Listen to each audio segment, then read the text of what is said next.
Hey, welcome back to Davis Media Access. We're in the studio today with local author Jean DeFazio, and we're going to be focusing specifically on this book today, Keeping the Dream Alive, which profiles the art and the work of Harriet Lawrence Nesbitt.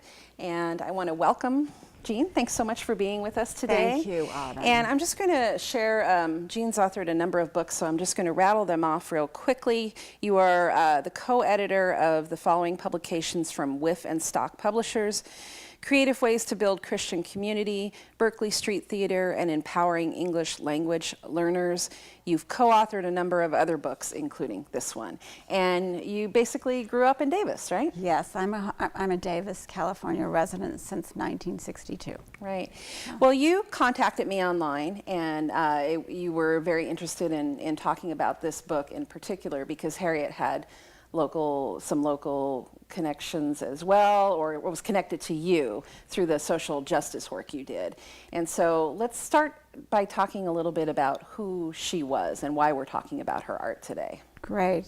Harriet Nesbitt was a New York artist, a columnist, the Politics and Such column in the Murray Hill News, and she was also an advocate for mentally ill youth through her foundation, Mothers for More Halfway Houses. Now, I met Harriet through my former boss, Michael P. Grace II, who was a philanthropist. And Harriet I'd never met her son, Larry, who died. He was a promising scholar and author. He had a bipolar problem, and he was released from a halfway house too early. He was off his medication, and he was run down in Dade County. So it was very tragic for Harriet. And she was a great networker in New York City. She had events, and the one I met her at was South Seaport. And she had grown up and married into a prominent social background. And so the party where I met her, and this is really dated, but it was Andy Warhol, Prince Albert of Monaco, Andy Duke, a famous, founded the Boys and Girls Harbor, wonderful man. And Harriet's friend, Ann Pett, invited us. Now, Ann Pett was a colorful woman, and a former stripper and a realtor in New York City, but just a great group of people were there supporting this cause. Hundreds of people. So out of the pain of losing her son, she really became a social justice activist. Yes. Advocating for additional help for the mentally ill, and for more halfway houses, obviously the name of the organization. Yes. And a lot of her art reflects that. And in just a few minutes, we're going to take a look at some of those paintings. So you connected, and you served on the board of her organization, is that correct? I actually served on several committees. Okay. She was very good at bringing people in, as I said, a great networker. And I recall times when I supported her in politics in the column, where we covered in Benefit for NAMI, National Alliance on Mental Health Illness. And of course we have a very active local chapter here. Which is great. Yeah. And she just was able, part of her skill in networking, she brought those people on the committees of her events. And she was an advocate. She wasn't a clinician, but she brought top psychiatrists into her organization because they believed in the cause and they wanted more exposure. I think one of the themes that one of my takeaways from the book is that she felt it was important to really destigmatize That's right. mental illness. She really was brave. And Martha Reyes, in her foreword, interviewed Lori Chang and Lydia Chang, who are from Davis, and they were very brave to come out and say, this is what I've gone through, and we want to be published because we want a platform to help other people. Right, and they're a pastor's wife and daughter, correct? Yes, wonderful. Pastor Howard Chang at the Chinese Christian Church. His wife and daughter. Right. Yeah. So that's a really important role that community leaders can take in helping to destigmatize mental illness.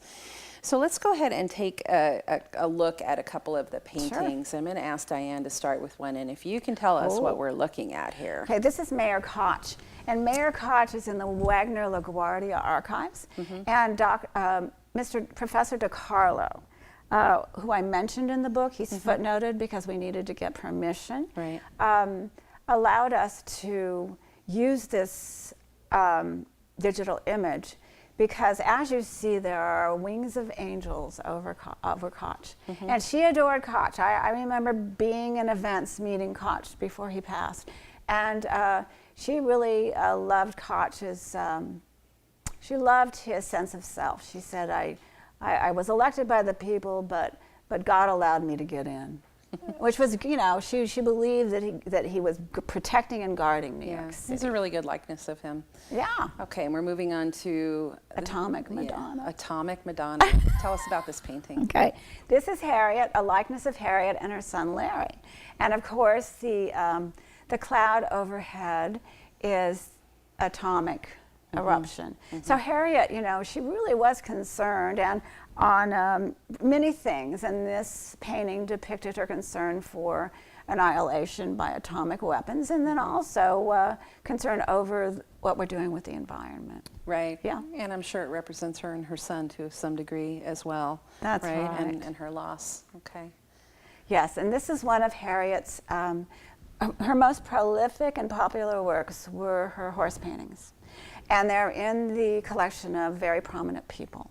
And so I included 4 in the book, and they're just vibrant and they're full of action. And actually, she came from a family of privilege. She attended polo events, and she would paint these events and then sell the paintings to follow, you know, members of society, but also to people who would support her cause. Yeah. And this is Sandy the Storm. Now, this is a later painting, and the Motion Picture Council president, B. Beyer, after Sandy the Storm, really loved this painting and gave her an award for artistic excellence. B. Beyer and her wonderful daughter, Gemma, who has a television show in LA. So what, I believe she saw this picture of a couple in a really terrified state because all they had left was their porch. Right. This is after Hurricane Sandy, obviously. Yes, Yeah. yes. Okay, so I'm envisioning that these paintings are fairly large. Just the style that she painted in, and are they acrylics? Are they oils? The artist in me wants to ask those questions. Yeah, I think they're oils and acrylics, and the Kennedy diptych is large. It's just very large, but Sandy the Storm is, you know, maybe 4 by 5. Koch is a little larger. And Atomic Madonna is standard size for a portrait. Yeah. Right. Yeah. So now you've written about a variety of topics. Yeah. What was it about her work specifically that, you know, you can see a lot of paintings and they don't necessarily result in a book? Yes. Well, her desire the desire that she expressed that her estate would the paintings would be available to benefit mentally ill youth is why her wonderful son Roger and her executors, Martha and her niece and nephew Martha and Michael Nesbitt, allowed me to do this. So it's gotten exposure. It's going to be in the Harvard Holiday Edition book list, which is 400,000 hard copy and probably millions online, because her idea was that she wanted more exposure to the cause. And this is why I came down here today, and I'm so grateful to you. Oh, sure. Yeah. Sure. Thanks for reaching out about it.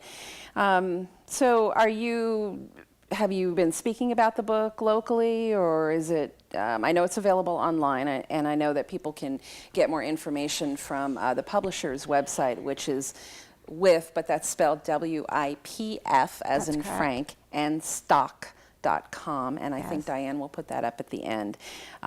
People can get it online, but are you invited to go and speak about the book? We have more plans for this book.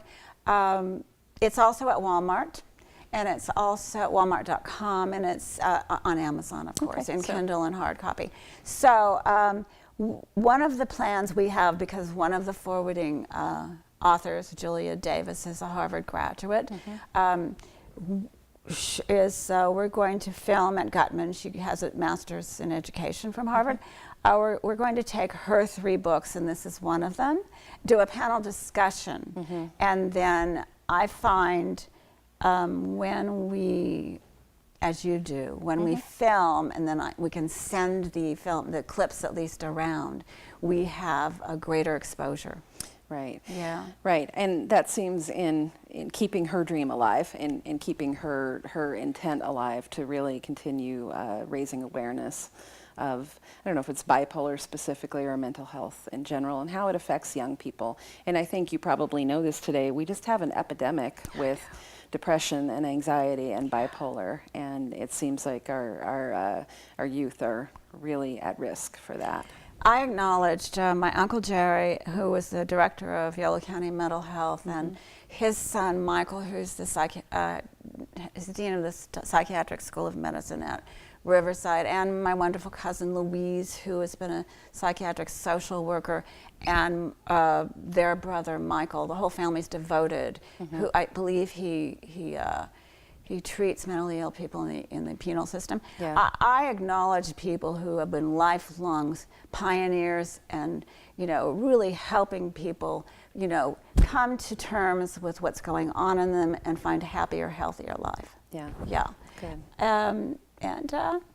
You're helping a great deal just letting me be here today, so thank you. Well, it's been a pleasure to bring you in and talk to you. I want to thank you. And I want to just show this one more time to let people know we've been talking about this book, Keeping the Dream Alive, and with author Jean DeFazio. And thank you so much for coming in today. Yeah, thanks a lot. You can tune in to our whole archive of In the Studio online at dctv.davismedia.org. It airs live on, or not live, it airs on Tuesday evenings, and we put up an archive on YouTube as well. So you can look for it there under Davis Media Access. Thanks so much for tuning in. I'm Autumn LaBe-Renaud, and we'll see you next time in the studio.